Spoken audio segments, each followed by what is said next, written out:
The moment I hung up the phone, I knew our entire company was about to lose $400,000, and my boss looked me straight in the eye and told me lunch was more important.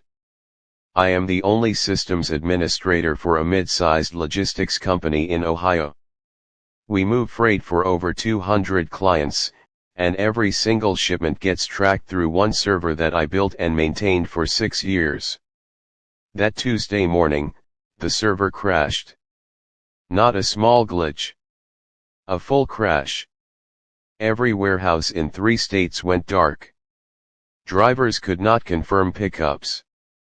Dispatchers could not see routes.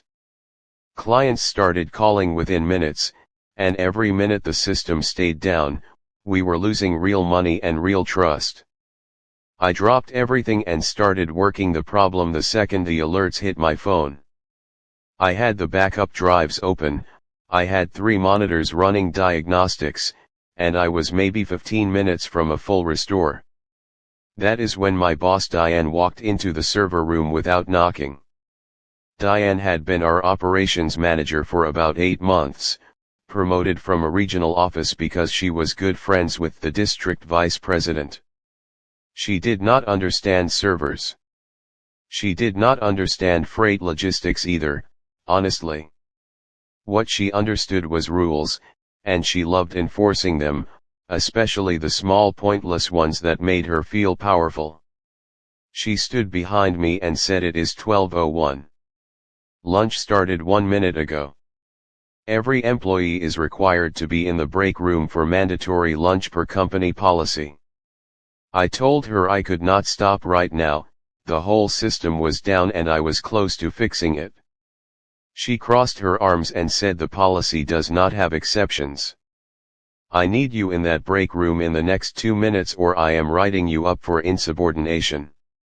I actually laughed a little, because I thought she was joking. She was not. Diane pulled out her phone and started reading from the employee handbook, the exact section about mandatory lunch breaks for all hourly and salaried staff, no exceptions, implemented 6 months earlier after a lawsuit scare about unpaid break violations. She had memorized it. She had probably been waiting for a chance to use it on someone. I looked at my screen. I looked at her. And something in me just clicked. If she wanted to play this game, using her own rule against me, I was going to let her win completely, and then watch it destroy her. I said, "Okay Diane, you are right, company policy is company policy." I saved my diagnostic session exactly where it was. I did not close a single program, I did not touch a single cable, and I walked out of that server room with the crash still live and every client still locked out of the system. I sat in the break room for the entire mandatory 30 minutes. I ate a sandwich. I drank a coffee. I did not check my phone once, because Diane was standing in the doorway the whole time making sure nobody left early, especially me. She looked satisfied, like she had just taught the smart guy from IT a lesson about respecting authority. Meanwhile, every warehouse manager in 3 states was calling corporate asking why nothing worked. Dispatchers were manually calling drivers using personal cell phones, writing pickup addresses on paper like it was 1985. Clients were threatening to pull contracts. And upstairs, our regional vice president, a man named Robert who almost never came down to our floor, was standing in the hallway asking why the entire operation had gone silent for over half an hour during peak shipping hours. At 12:31, the second my mandatory lunch ended, I stood up, thanked Diane for reminding me about my rights as an hourly employee, and walked calmly back to the server room. I sat down, picked up exactly where I left off, and had the system fully restored in 18 minutes. But 18 minutes was not the story anymore. The story was the 32 minutes before that, where a company-wide system stayed completely broken because operations manager Diane Whitfield personally ordered the only person capable of fixing it to stop working and go eat a sandwich. Robert wanted answers immediately.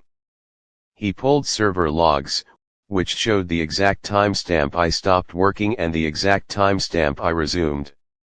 He pulled the break room badge scanner logs, which showed I badged in at 12:02 and badged out at 12:31, right on the dot, following policy perfectly. Then he pulled security camera footage from the hallway outside the server room, which showed Diane standing there the entire time, arms crossed, physically blocking anyone from going back in early. Diane tried to explain herself in the meeting that afternoon. I was told later that she said the crash was not her fault, and that I was the one who chose to walk away from an emergency. Robert asked her one simple question. Did you or did you not order him to stop working and attend mandatory lunch? She could not lie, because the footage was sitting right there on a laptop in front of her. She said yes, but I did not know it was that serious. Robert asked if a system-wide outage affecting 200 clients seemed serious enough to maybe use common sense for one single day. She had no answer for that. Then things got worse for her.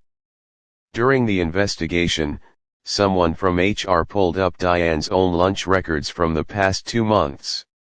Turns out Diane herself had skipped mandatory lunch at least 11 times, usually to have long meetings with the same regional vice president she was trying to impress, the same one now asking her why she enforced a rule on me that she constantly broke for herself.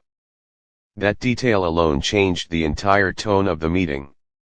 Robert asked her directly why an hourly technician was forced into a mandatory break during a company emergency while she, a salaried manager, skipped that same break 11 times for personal networking. Diane did not have a real answer. She said something about leadership having different responsibilities. Nobody in that room believed her, and honestly, I do not think she believed herself either. 2 weeks later, Diane was quietly moved out of the operations manager role and placed into a position with no direct authority over technical staff. I heard she now handles internal scheduling requests, the kind of job where she reports to someone instead of ordering someone around.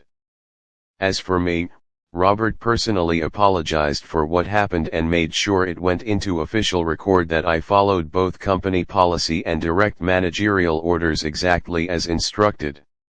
A week later I got a formal raise and a new title, Senior Systems Lead, along with something even better, a permanent note in company policy stating that IT emergencies affecting client operations are exempt from mandatory break enforcement, a policy that exists today because of what happened that Tuesday.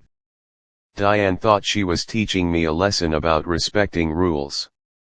What she actually did was hand me the exact rule I needed to expose her, time-stamped, recorded, and impossible to argue against. I never raised my voice. I never argued with her in that server room. I just said okay, and did exactly what she told me to do, word for word, down to the minute. Sometimes the most satisfying revenge is not revenge at all. It is simply doing exactly what someone in power told you to do, and letting the consequences of their own decision destroy them completely, while you sit back, eat your sandwich, and wait for the system to come back online right on schedule.